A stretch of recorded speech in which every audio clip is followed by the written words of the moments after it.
task of introducing someone who needs no introduction to this audience. So I'm going to do it this way. 23 years ago, when I was a young graduate student, I came to Washington, D.C. for the first time in my life, and I had three things on my agenda. One was to attend the American Philosophical Association conference, which was here. The second was to figure out whether I would be able to get a job in philosophy, given that I was close to finishing. And the third was to meet David Kelley.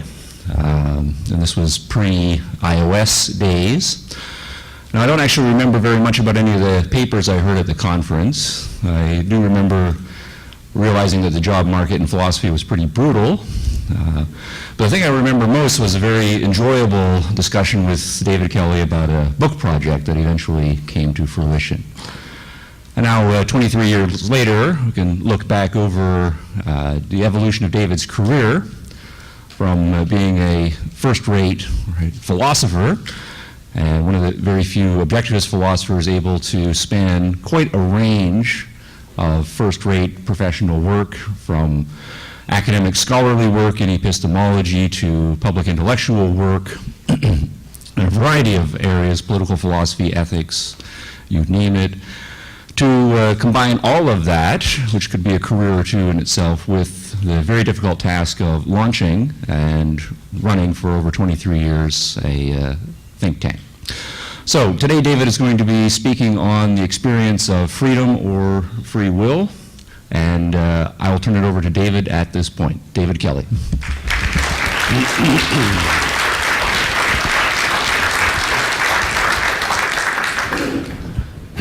Thank you, Stephen. A few moments ago, Stephen pointed out that I changed the title of the talk. It was inadvertent. It's one of those things. But freedom, the experience of free will or of freedom, I do intend to talk not about political freedom, but about the freedom we have as individuals to make choices and govern our actions. So, we're going to cover a range of topics. I'm going to be talking about a lot of different areas that pertain to the experience of freedom, and my goal is mainly to plant some thoughts, to draw your attention to your own experience, and then hopefully we can have some fruitful discussion afterwards. So, to begin, the issue of free will versus determinism is one of the fundamental classic enduring issues in philosophy. Do we have genuine choice among alternative courses of action? Are we in genuine control of our choices, our thoughts, our actions? Or do we act from necessity?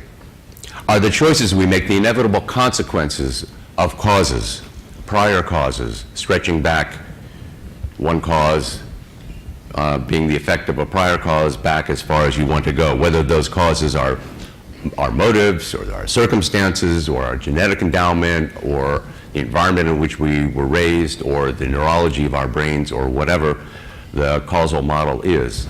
That's the determinist side. If you made a list of the perennial questions in philosophy, a short list, this one would certainly be on it. Now, the objectivism subscribes to the free will position, but I'm not going to argue that today. I've done that elsewhere. What I want to focus on is our internal awareness of choosing, and whether those choices turn out to have some underlying cause of the kind that determinists talk about, or whether they are metaphysically free all the way down. That is not so relevant. No one can deny that we have experiences of making choices, and that's what I want to talk about. Let's consider what it is about our experience that at least points toward the idea that we are free agents. There are really two primary aspects of experience that philosophers and psychologists have drawn out, extracted from the introspective awareness of what happens in our minds when we make choices. The first is the sense that when you make a choice, there's also the awareness, I could have chosen differently. I could have chosen otherwise. And the second is the sense of oneself as the agent, the cause that makes the choice and the subsequent action happen. And I want to elaborate briefly on both of those points before we get into some more detailed issues. So to start with the sense of I could have acted otherwise. Okay, you get dressed in the morning. You put on something, okay? You put on some shirt. You know when you do that, you could have worn something else. Even after you put it's still true after you've put on one shirt that you could have worn another one. Sometimes later in the day you wish you had.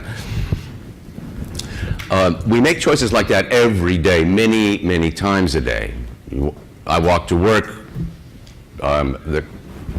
I don't know how, I've never tried to count the number of actual choices I make on the way, but to cross the street here or a block down, let this car go or run and get the other side ahead of it. I'm a serious jaywalker.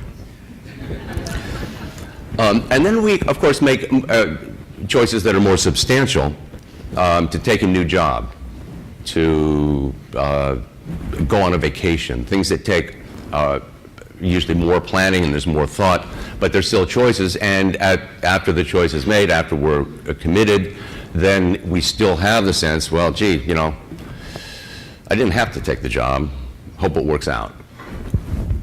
Okay, and sometimes a choice sets us on a path that ramifies throughout our lives, and years later we look back and say, that one decision made all the difference. I decided to go to a conference, and I met the person who's going to be my business partner. Or I met my wife or husband. Or I learned something that set me off on a whole new course of study. And looking back, you can wonder, that sense of I could have done otherwise can resonate years and years when you reflect on that decision. That I'm sure many of you are familiar with Robert Frost's poem, The Road Not Taken.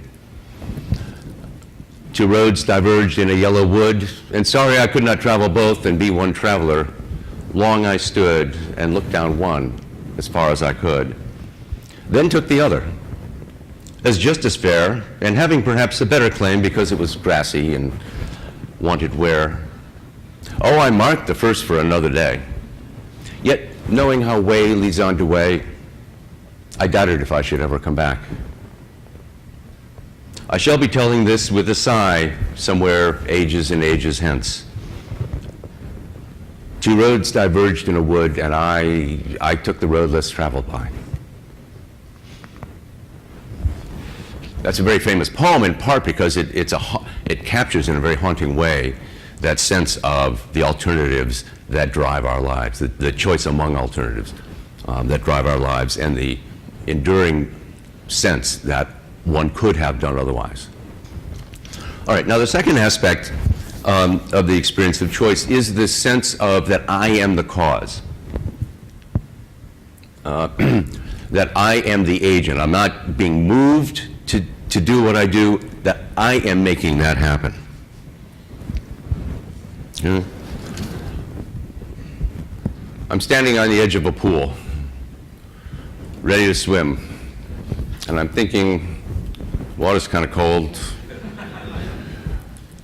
I'm thinking about the shock of plunging into the water and being surrounded by that cold water. And on the other hand, I'm thinking, well, if I could step back, I could forego it, but then I'd be giving up a swim, and I'd have to deal with the awareness of having wimped out again.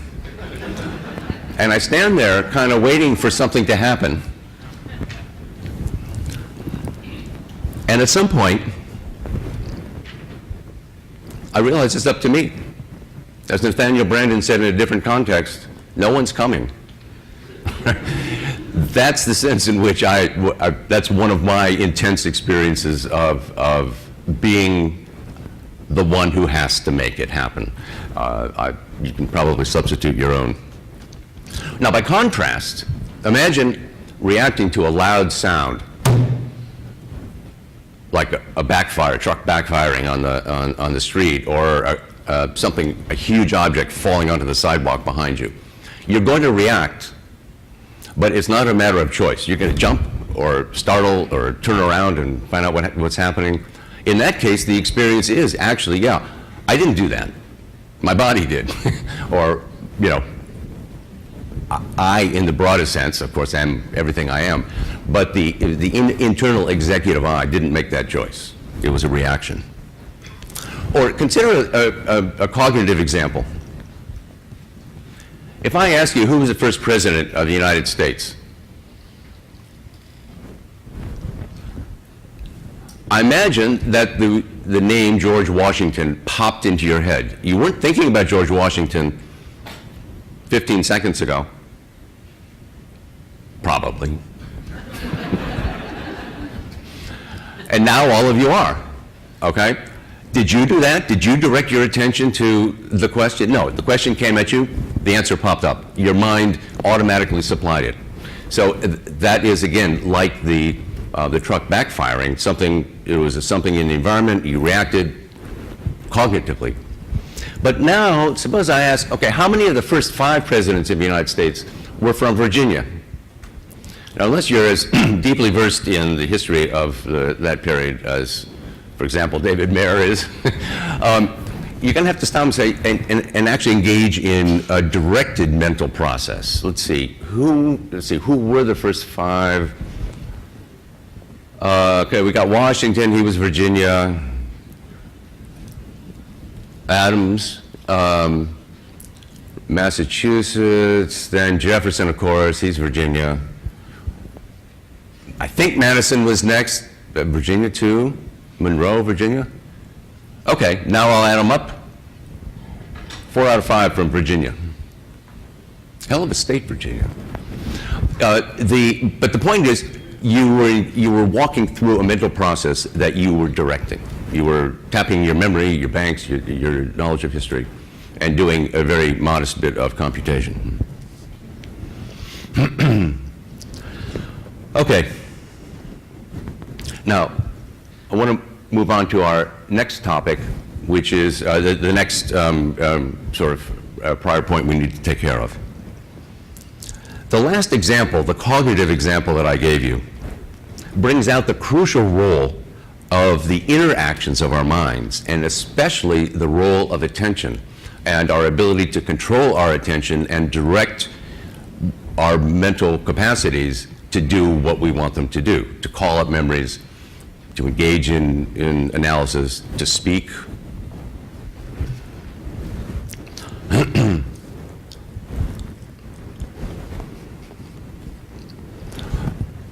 I said before that our sense of freedom comes from those 2 factors, the sense that we could have done otherwise, and the sense that we are the agents of the action, the causes of the agents.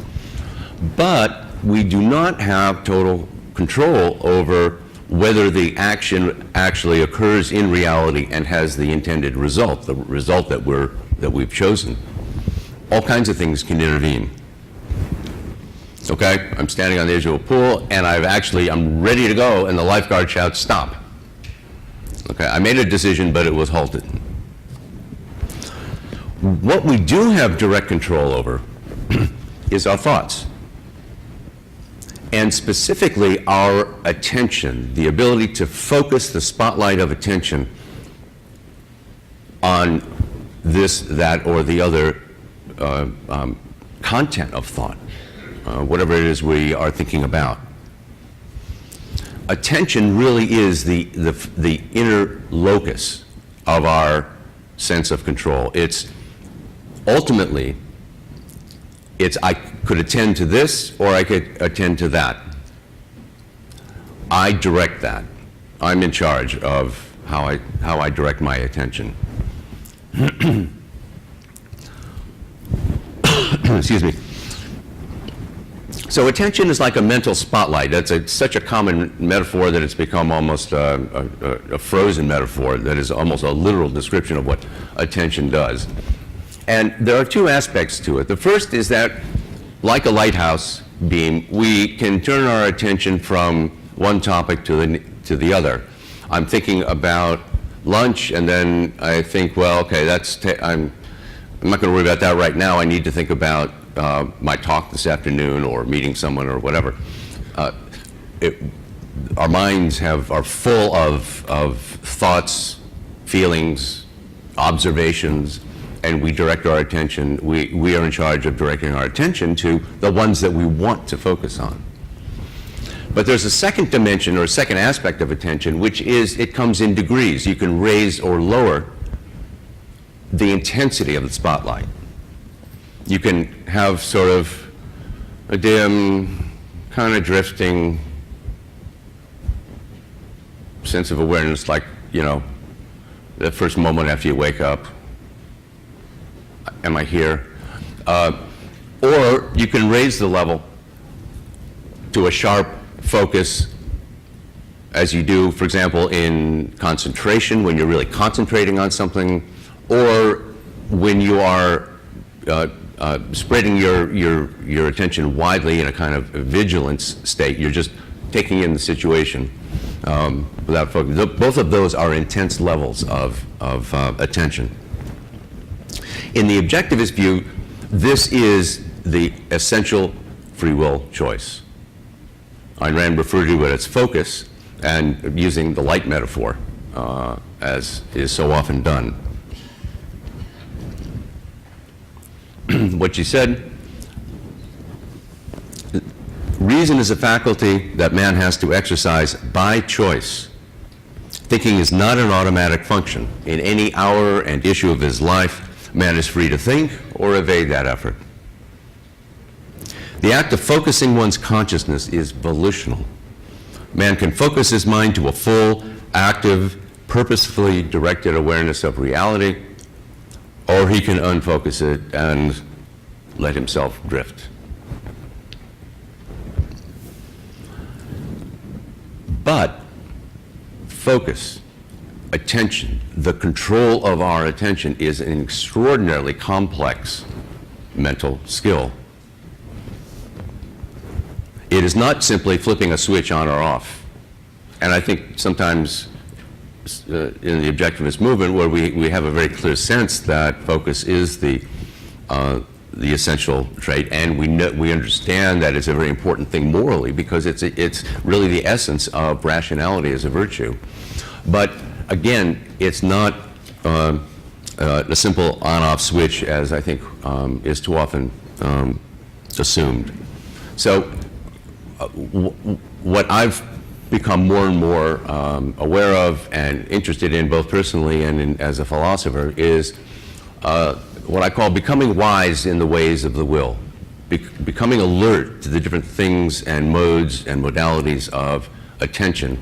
And what I'd like to do now is turn to 3 different kinds of activities that I think show some of the variety and complexity of our control of our attention. Those 3 are the exercise of willpower and self-control, choosing not to act on an impulse that conflicts with some other goal that you have that you value more highly.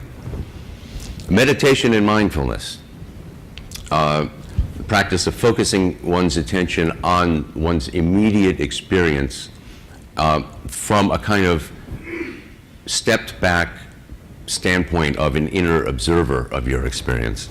And then finally, flow, the idea that was coined by Mihai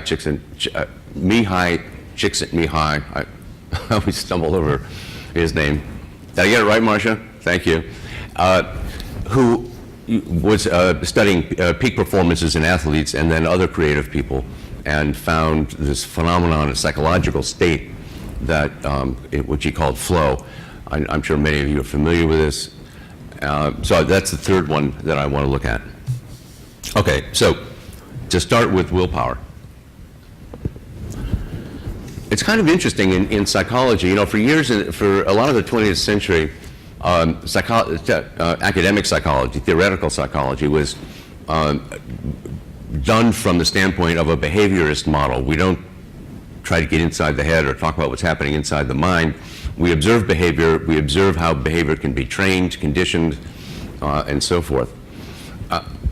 Toward the, in the 1960s, that model was increasingly replaced with what's called the cognitive model, or cognitivism, that did try to look inside the mind in a sense, but focused only on cognition.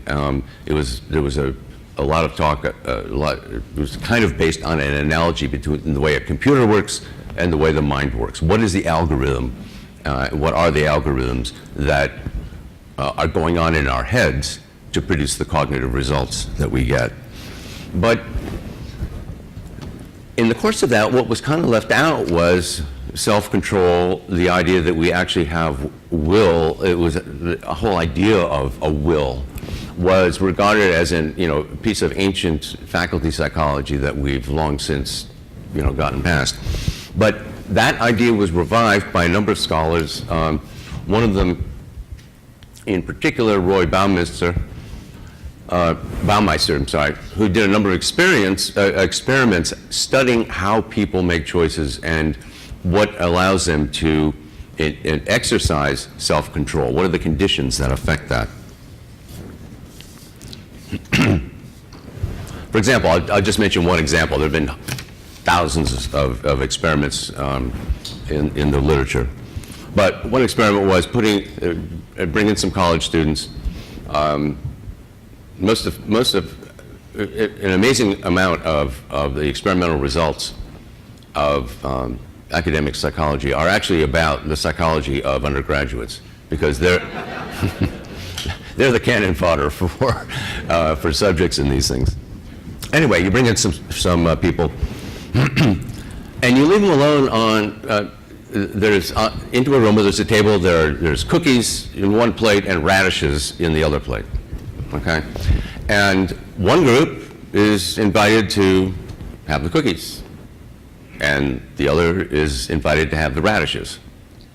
Okay, now they're left alone. They're actually being observed, but they're left alone, and after a certain period of time, like 10 minutes, most of the people are old enough and mature enough that they either eat the radishes or don't eat anything. This in the radish condition. they don't snatch the cookies. They may pick one up and smell it and put it back. But but the point is, the ones who have cookies don't have to exert any willpower, any self-control. Right? They want a cookie, they eat it. That's the deal. But if they are in the radish group, they can't. So they have to suppress any urge to have the cookie. Then they were given a cognitive challenge. It was a geometrical proof, I think it was, or problem or puzzle, to see how long they would persist in trying to solve it, and just to make sure that they didn't run out of time. They didn't know how long people would take. They gave them a puzzle that was actually insoluble. But the question was, how long would they persist? And the people who were in the cookie group lasted longer trying to solve this problem than the people in the radish group. And the conclusion Baumeister drew was, well, they had to exert a certain amount of willpower not to eat the cookies. They depleted their store of willpower. They depleted the energy. And so they had less available for the exercise of will in persisting in this challenge. The general point is that the exercise of the will actually is an activity that takes energy and drains energy. Okay? It's not something that we do effortlessly. That should not have been a huge surprise, but these results show that there are many different things that deplete our ability to exercise control. I'm going to, I want to move along at a reasonable clip here. So, I'm sorry. This part is really important. A large part of this effort, this willpower effort, is actually, I think, cognitive. It's a matter of attending. How do they resist the cookies? They have to attend to obeying the instruction or invoke the idea, well, yeah, probably be better off if I didn't eat the cookie anyway. Okay? Or, you know, radishes aren't that bad. Whatever it is you're attending to, that is what enables you, that's the core of the exercise of this willpower. So you're in this choice, you have this, this is the general model here is of the context of self-control is you have an impulse, a wish, a desire, an emotion, you want to eat the dessert, okay? You want to have that next drink, you want to dress down someone who just made you mad, and yet you also have certain values or standards of behavior or some kind of commitment that you know will be compromised if you do that, if you give in to the impulse. And that side, the right-hand side on the slide, that right arrow, is the one that takes effort. And the effort is essentially one of attention. Okay? It is your attention that will operate like a clutch in a car to determine, you know, which of these, whether you're going to be in reverse or in drive, or in, you know, both of them are motives that act on you. Both of them have, so to speak, causal influence, but it is your attention that stands in the middle. But it is a difficult attention because this is not an even choice. It's not like putting on one shirt versus another when you don't really care. This is, you have a path of least resistance and you have a path of greater resistance. And so it takes a specific exercise of attention to focus on why you want to go there. And this is something that can be strengthened, just as this ability to exercise self-control can be depleted over the course of a day or a week or whatever. It also can be strengthened over time by practice. I particularly like a book called The Willpower Instinct by Kelley McGonigal. She's a psychiatrist and teaches a very popular course on this subject at Stanford. There are certain physical things, and I'm not going to dwell on these. It's the physical items on the list: stress reduction, exercise, sleep, food. These are things that help restore the energy that was depleted and provide you the bumper. So, but we're not talking about the physical so much as the role of attention. It's very easy to say, well, you know, my goal is to obey, but, you know, after all, why am I obeying the experimenter who told me not to eat a cookie? Or more realistically, in real life, I don't want to eat that dessert, but why? I'm kind of on a diet, I kind of want to lose weight. Do I really have a clear goal rather than a sort of a notional thing? Yeah, because clear goals that are embedded in your thinking become easier to attend to.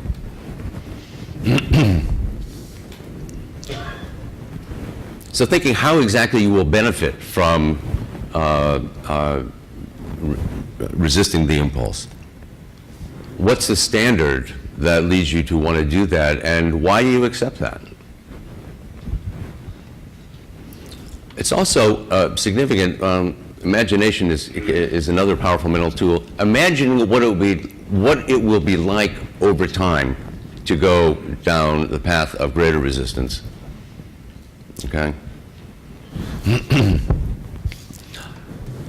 Then there's the issue of monitoring. Monitor that desire and monitor the way your attention is drawn to or bounces off the higher level goal, the longer term goal that you would like to have prevail. Notice the choices, track them. You know, a lot of us, I mean, it's an old truth. What you measure is what you will aim for. Notice what choices are most difficult. Notice whether satisfying the desire actually makes you as good, giving into the impulse. Ask whether afterwards, did that actually give me what I wanted? Did it feel as good as I thought? You know, there's that old, the old mantra of dieters: a moment on the lips, a lifetime on the hips. Was that moment on the lips everything that I was cracking it up to be? Okay, there are many other suggestions. One of the more interesting ones is the next. Exercise small acts of self-discipline, even if they're totally unrelated to your challenges. They did another interesting experiment was just having people sit up straight in the chair at work every time they thought of it, even though that had nothing to do with their willpower challenge.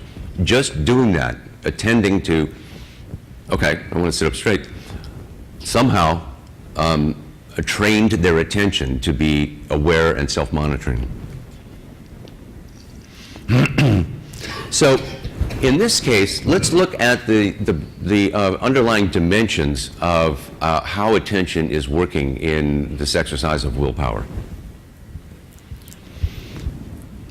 Attention always has a direction or focus, a direction of focus. In this case, it's both inward and outward. You're dealing with things that you may or may not do in the world, but you're focusing on the impulse, the internal impulse that will lead you to, that you need to master. The effort is high. This can be a very effortful exercise of attention to hold in mind why you want to do the longer term thing. Do you feel aligned? No. The whole point is there's an inner conflict. Okay, your person is not all firing in the same direction. And are you immersed in what you're doing? Immersion means I'm into an activity, I'm focused on what I'm doing, and the things the problem I'm trying to solve, or the race I'm trying to win, and that's where my attention is going. As opposed to stepping back and reflecting, introspecting a bit. In willpower, immersion is only partial. The whole danger is you want to be immersed in fulfilling this impulse. Okay, but then you have to step back and say, no, that impulse is something I'm not going to immerse myself in. I'm going to monitor, examine, and deal with. And that brings us to our next topic, the next example, meditation. Meditation is a mental practice that has roots in religious devotion, especially Eastern religion. But it's become a common secular practice because of it's been shown to have a number of positive benefits, both physical and mental. There's a doctor named John Kabat-Zinn at the University of Massachusetts, who is really one of the founders of a line of psychological use of meditation. He was dealing with patients who had chronic intractable pain, and he found that meditating enabled them somehow to be better able to deal with that. Meditation has been shown, or at least there's evidence that it has positive effects on mood, on the immune system, our metabolism, our heart rate, and so forth. But my interest in this is not the medical, but the psychological. Meditation is a particular kind of attention and control of attention. Typically, meditation exercise, if you've ever listened to a tape or been to a session, You're told to sit quietly in some place that is comfortable without distractions, but, you know, sit up straight. This is the classic yoga position. If I had to meditate in that posture, I would not be thinking about meditation. I'd just be trying, oh man, how long does this go on? That's kind of my style. But the point is, then you focus on your breathing, and as using that as a point of mental focus, just in and out, watching how your mind begins to wander, and it will, and because the mind just constantly, it's a stream of consciousness. That's a very good metaphor for the way consciousness works. You'll have a whole series of sensations, feelings, thoughts, memories, plans, to-do lists popping up. And the point of meditation is not to suppress them, but just to notice and let them go. And returning to your breathing is one way to help do that. Your focus is inward, okay? And you are the really key thing is you resist the pressure and the impulse to get immersed in any of those contents, any of those sensations, feelings, thoughts, or whatever. Very easily, I'm sitting in my chair, like this gentleman. My eye falls on a book on my shelf. Oh, and I remember talking about that book with Mr. X. Gosh, when was the last time I saw him? I had an email maybe 3 years ago. Email. God, my inbox, there's so many unanswered things in my inbox. And by this point, I'm so anxious that the point is not to go down those paths, not to immerse or elaborate the thoughts, just notice, let them go, bring it back. So your focus is always on your immediate context. So what this means, the state that many people aim at is mindfulness, which is that state in which it becomes increasingly easy to maintain the perspective of an internal observer who has a certain distance from what's going on in his or her mind, as if they were on a stage or a movie screen with you in the audience. This is I think this is a particularly good definition. There may be better ones, but it's the one that I think clarifies the issue best from what I know. There is a cognitive component which consists in the regulation of attention so that, excuse me,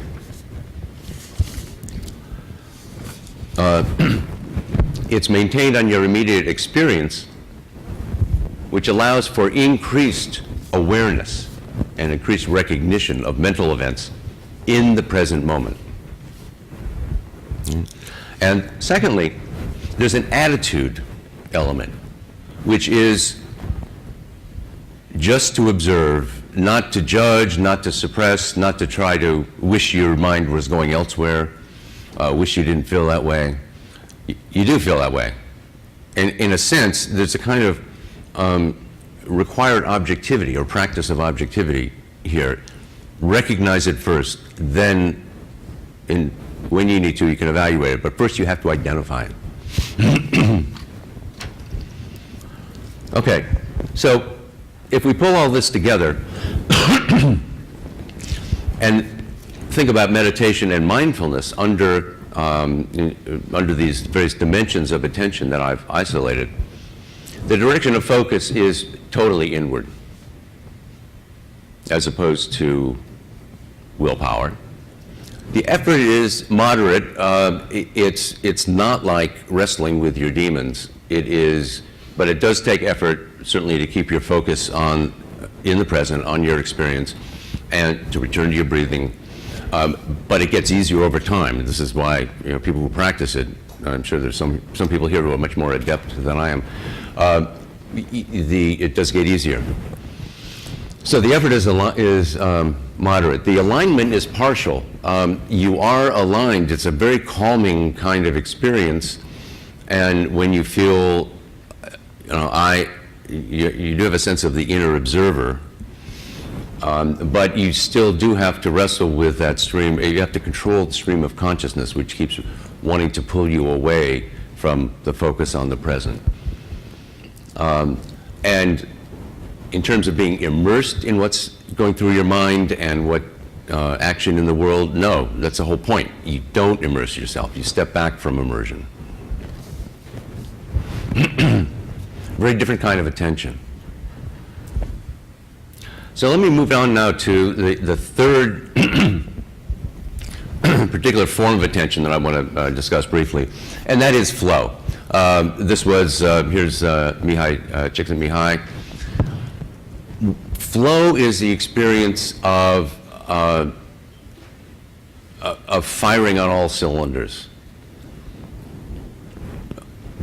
Think of Olympic level athletes or professional sports teams, when they, professional athletes in football or baseball, when they are to get to the top of their field, they need the capacity to focus so totally on what they're doing that is them. What they are at that moment is a batter or a swimmer. And there are many descriptions of the state. The key things are, in terms of attention, are a sense of total control, because you are really aligned. Your attention, your thought processes, and your control of your actions are all going in the same direction. So it's a case of very high alignment. It's driven by the goal you want to achieve. Okay, I'm writing this paper, and it's going pretty well. So I'm in flow as I write. Okay, I'm thinking about my topic. I'm thinking about what word to choose. I'm letting it using my subconscious, my calling up the abilities, letting them flow, keeping my eye on where I'm going. The focus is very much outward. It normally involves a high degree of concentration, in the sense of keeping one's eye on the ball, so to speak. I mean, in a lot of sports, what you have to learn is, when I'm learning tennis, I have to focus on how my arm moves with the forehand. But if I really want to play well, I have to get that so that just happens. I can count on my arm moving properly. I need to keep my eye on that ball. All right? And if I do, everything else happens and flows. Now, this is a fascinating topic. We could have an entire lecture on it. In fact, we have had an entire lecture on it in previous seminars. Marcia gave a great talk. But I want to emphasize. I want this example for the philosophical purposes of looking at how this use of attention, the mental aspect of flow, compares with the other types of attention and contexts in which we exercise attention. The direction of focus is outward. Often flow is described, people in flow are described as, or describe themselves afterwards as being self-forgetful. Okay? And yet, you just think about that for a minute. It's actually also at the same time an intense experience of self, of yourself as the agent making things happen. I mean, it's that sense of total control. The effort feels low. It can be, obviously, an Olympic swimmer who's doing a 100-meter relay is pumping out energy at an unbelievable level. But it doesn't feel that way. The effort of attention feels low. It takes a while to get into that state. You have to climb up a gradient of thinking, extending effort to define your goals, get into the activity. But once you're in it and you're in flow, the experienced effort is low. The alignment is high, as I was saying. All cylinders firing. And your attention is not distracted by anything else internally that is pulling it away. You're not thinking about your inbox. That's when I'm writing and I get in flow, which I sometimes do. I let it pile up, you know. And I'm sure that some of you here, my apologies if if I haven't gotten back in a timely way. Immersion is high. You are totally into what you're doing, and your attention is almost at one with the thoughts, the observations, and the self-monitoring that you need to do, at least in the case of athletics. So, this is my analysis and summary. I find this interesting because, to go back to the point about the objectivist view of focus, this is where our free will exists, if it does, and there's no question in my mind that it does. But it's a complex operation with many different forms. And I think I found it very useful personally to think about those varieties and trying to become more aware of them in myself. And in philosophical terms, I think it's important for us to be aware, to make it clear that when we talk about focus and rationality, it takes many different forms. Okay? So this is my vision of becoming wise in the ways of the will. Thank you.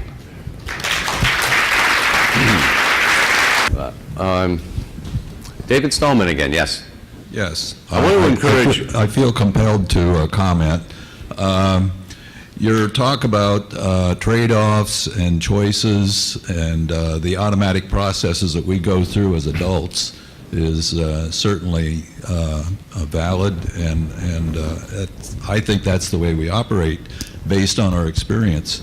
To a very young child, they don't have that experience. We have to show them as children how to make choices, how to make trade-offs, because they make trade-offs all their lives. And that's something I think we forget as adults, that they don't have that intrinsic knowledge that we have and experience. I certainly agree with that. Like any mental skill, it has to be learned, and the parents are the first teachers, and probably the best teachers, really, because the sooner you get started. So, thank you. Yes? Very interesting talk. I enjoyed that a lot. The breakdown, the analysis of the will into so many components. Ayn Rand famously said that humans are beings of self-made soul, and yet I think that has to be, or that should be broken down or analyzed into, similarly broken down into other components. What the left is famous also for saying that we are helpless and therefore the state has to take care of us. But can you speak to the point of the will in two cases? I was born white male in the middle of the 20th century with the opportunity to make something of myself if I worked hard. But what of the poor soul who did nothing to deserve being born poor, riddled with AIDS in sub-Saharan Africa with an IQ of 60? What stance does he or she stand of putting together a worthy life? I'm all over the place here, but do you understand what I mean? The will, aspects of these Right. different aspects of the will, and of man as a being of self-made soul. Okay, thank you, Eric. There are a lot of elements in that, not all of them pertinent to this topic. Some are really issues of economics and of politics and so forth. But one point I want to emphasize is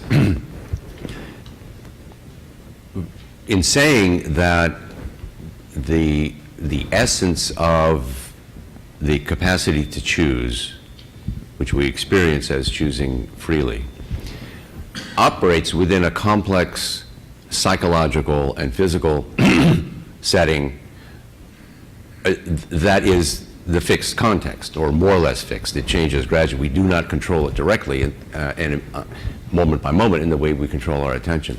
So objectivism is not what is very different in that respect from certain views. I think existentialists, there are some versions of existentialism hold that we make ourselves every moment. We choose what to feel, what to think, what to, without constraint. And that's simply not true. There are all kinds of constraints we operate under. Now, you've added in the constraint of being in an economic constraint of where you were born and what access means of work you have. But we always have to work with what we have. Okay, where people can use what they have as long as they, I mean, maybe an IQ of 60 is, counts as disabled in the ability to do some of the things we're talking about here. But on the other hand, this is not rocket science. Your ability to control what you do and what choices you make among the choices available to you, that's where the locus is, free will. Diana? Yes, I'm happy to see a philosopher interested in psychology. In academia, they are kept so separate, but they belong together. My question has to do with Baumeister's experiment with radishes and cookies. Couldn't the reason that the people who ate the cookies persisted longer be the fact that cookies contain sugar, which is the fuel that the brain uses? That's a very good question, and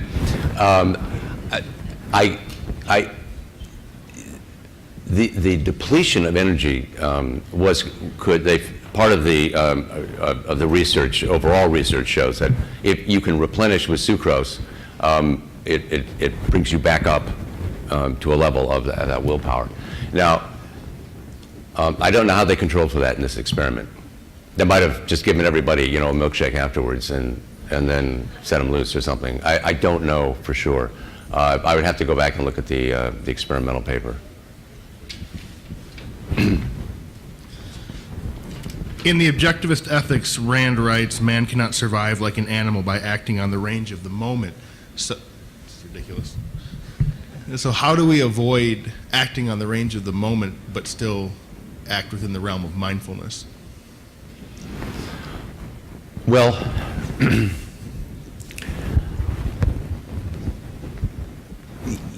we are purposeful beings. We pursue goals over periods of time, sometimes very long periods of time.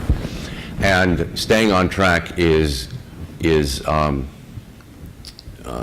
something that our rationality and in a clear set of values helps us do. And I do not, by any means, intend to question anything about the thought process or the rationality of thinking long term. But what makes that happen is what happens in your mind moment by moment. And I was trying to do a kind of snapshot of the micro process that enables us to do those larger, longer term things. Hi. Yes. Quick question regarding, I call him Dr. Alphabet Soup because I can't pronounce his name, but I'm a big fan of both flow, creativity and the evolving self, but there's been some recent discussion comparing this philosophy, especially as it relates to flow, to perfect practice. and trying to make a distinction between the two. Can you talk to that and also talk to it related to awareness? I'm sorry, the relationship between the concept of perfect practice versus flow. well, I'm afraid that's a new one to me. A perfect practice. It sounds like a term of art to capture a particular theory or It's idea. discussed in the psychological literature. It's more Okay. recent, and they've tried to actually separate themselves, kind of discounting the flow philosophy. I'm a fan of both, and I don't really see the distinction, but I just... I'm going to have to punt on that one because I'm just not familiar enough All right. with that part of the literature. So, if anyone, there are people in the room, I'm sure, possibly even Ray, who could answer that better than I can. So, Ray, yes. Yeah. You broke down the attention to a direction and an intensity that you call focus. Right. And you placed the locus of free will on focus. And I'm wondering whether you, in your view, or whether you've seen any evidence, do you see it as primarily just a focus issue? Because I'm thinking of your diagram of choice being a result of impulses and then values. So you have a cognitive area and then sort of a sort of just non-cognitive area that just comes about without any effort, and the effort is to turn from one to the other, turn from sort of the left side there to the right. Question is, so in a cognitive process or in an effort to sort of say, I'm not going to just go eat that cake, I'm going to go and I'm going to now think about what will this mean for my body in the long run. Mm-hmm.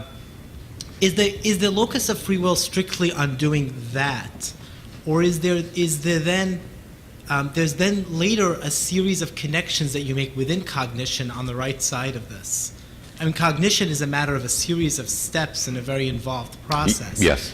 Is the focus is the locus of free will just to engage in the cognitive process, and then the cognitive process is more automatic than we think? Or is the actual connections among cognition also an area of free will? In other words, is the direction of attention also an area of free will? Yes, absolutely. I believe this is. I don't know. I don't think Ayn Rand ever spoke directly to this issue, but it seems crystal clear to me that when we talk about focus and the objectivist concept of focus, we are talking about attention, and the control of attention is both what direction, what we focus on, and how intently, how real we make it in our minds. And I think that we need both points, because I mean, just think about the idea of evasion, which is one, opposite of focus. What does it mean to evade something? You can't evade something unless it's there in your mind, somewhere in the back of your mind at a low level. And so the issue of evasion is, instead of turning to focus on it, you deliberately turn away, or lower your level altogether, so that you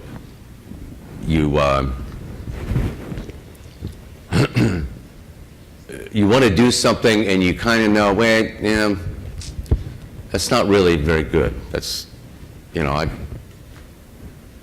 want to get out of a situation by, kind of doctoring the truth a little bit, telling a white lie, so-called. And, something in the back of my mind says, wait a minute, that's not honest. Now, I can turn my attention to the thought of honesty, and that I want to be honest, and think of myself as an honest person. And pursuing it further, I can think the reasons for being honest always are stronger, taking all things into consideration long term, than trying to get an easy pass on an awkward social situation. So, but I turn my mental spotlight to that, or I turn it away and think about how much I want to get out of this conflict situation. Okay, so I think both of them are voluntary, and they interact, because what does it mean, after all, to change the direction of your spotlight? It's not literally a physical spotlight that points in, that points in the compass.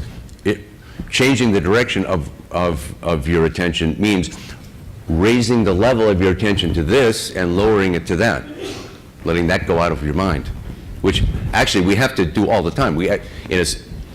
In a kind of neutral sense, the only way you can concentrate is to evade everything else. We use the term evasion for suppressing or turning away from something you should think about and don't. But okay, one more quick one. Okay, thanks. My name is Francisco Cordova. I'm from Colombia, and the question is about meditation and the alignment. Because you said in that diagram that when you do meditation, it's partial. But from my understanding of meditation, I have been a practitioner of meditation. When you go to deeper levels of the meditation process, you totally align with yourself.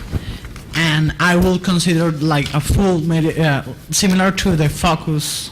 Not being partial, but partial will be in the first stages, but when you get deeper in the meditation process, you could change the alignment. So what do you think about that? I agree. I can't speak to that from experience directly, but I've certainly read and credible accounts to that effect. So that's why I said the alignment is partial. That's actually not a very good formulation. It's more a time sequence where you start in a somewhat unaligned state, or you're pulled, but over time and with practice, you can get to that state of inner alignment. I know that's the goal of real mindfulness. So, very good point. Thank you. Okay, thanks. Thank you.